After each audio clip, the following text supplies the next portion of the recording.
This video is about a wood sign that I made for somebody as a Christmas gift.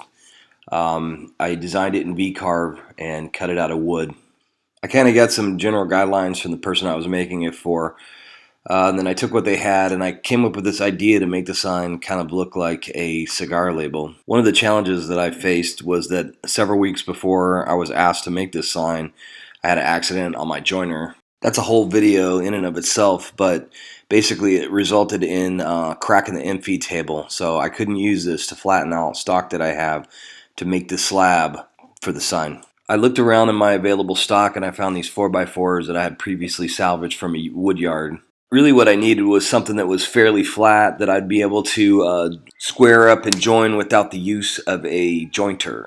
Because these 4x4s come out of the center of the tree, they don't really have a lot of arch or bow in them, which made it pretty easy to straighten up just using making multiple passes on the planer, alternating sides, and then also at the end I did a cleanup cut on my table saw.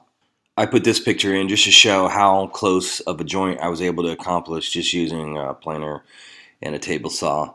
This is definitely not the best method, but I'm just demonstrating that it's possible.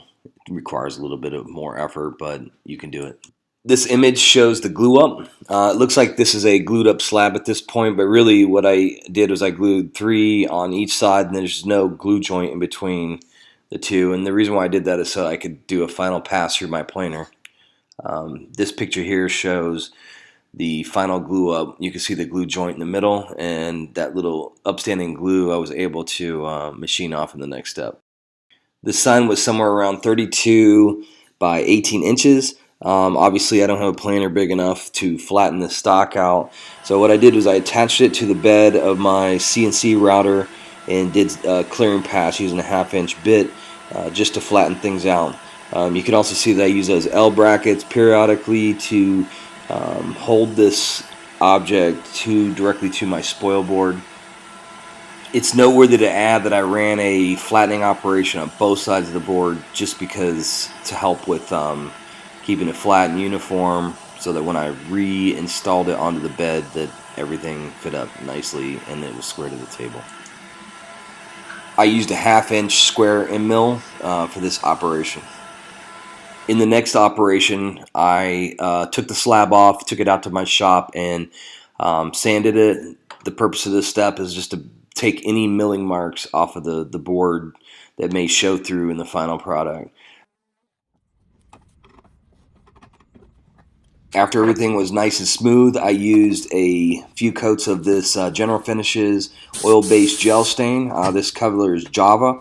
Really what I'm trying to do is create a dark top to create contrast, so that when I cut into it you can see the difference between the stained area and the underlying area that gets cut away.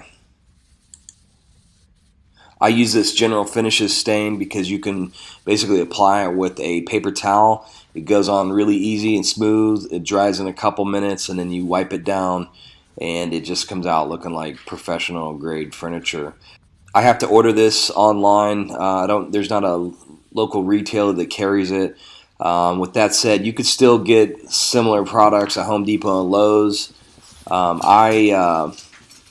I've tried pretty much all the stuff out there. There's stuff that works and stuff that doesn't, so you may just have to experiment around with what's available. Here's what the stain looked like after the first coat. You can see a little darkened area on the right. That evened out pretty nicely with the second coat, which I'll show here in a second. This picture shows the piece after the second coat of stain. You can see that it's very uniform. You could still see the grain a little bit, but the uniformity of the color is pretty good. I'm on a bit of a deadline with this piece, and so it was a fairly cold day. It would have taken at least a day and a half to dry in these conditions, so I used a heat gun to kind of accelerate the curing process for the gel stain so that I could clear coat over it. It's important that you don't dwell on a specific area for too long and that you move the heat around and don't get too close to the wood, because if you get too close, what will happen is the finish will start to bubble, or you'll scorch that area and it'll discolor. And so you really just want to keep the entire surface somewhere around 85-90 degrees and just keep moving around until it dries, the whole thing. You don't dwell in one area too long. I'm spraying a layer of polyurethane over the top of this. The polyurethane helps to hold the fibers together during the milling process so that you don't get any breakout during the cutting. After I spray a layer of polyurethane, I like to take the article and lay it on its back so that if you spray any area too thick that it won't start to run. It'll kind of just flatten everything out, and it works pretty good. Again, I show accelerating the cure of the polyurethane using a heat gun due to the cold conditions. In this photo, I'm showing the results of the polyurethane application. You can see it's nice and uniform and barely shiny. This is a semi-gloss by Varathane. I purchased it at Home Depot. Per the instructions, I reduced the Varathane by 20% using acetone. After the clear coat dried, I bolted the slab to the CNC mill using the same work fixtures that I used before, and I zeroed it up and went ahead and did a clear cut.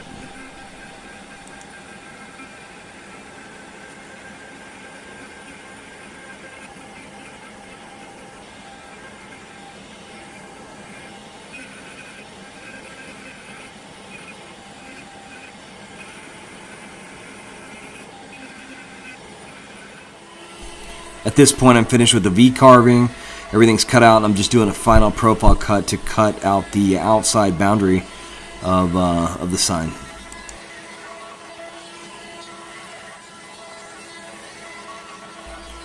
I've got a long straight flute 1/2 inch end mill that I use to do the periphery cut. I use that to cut all the way through the sign. I had some tabs that I used to keep it from coming off the fixture after that profile milling. And this is how the part cleaned up after it came off of the CNC mill. I sanded around the edges and in the field just to kind of take down some of the fuzz and some other issues. I like to use French cleat on the back of these signs. Basically, it's a really sturdy way of attaching something that's heavy. You could usually pick up 2 wall studs, and it's easier to level also. I put one final coat of Varathane on after cleaning everything up, just to seal the newly machined area. And I sprayed that all the way around and tried to get it as glassy as possible. This is the finished results. I was pretty happy with the way things turned out. I really like the contrast between the clean milled area and the stain. There were some areas that I had to touch up because of breakout around the edges, but it was fairly minimal. I hope you enjoyed this video, and thanks for watching.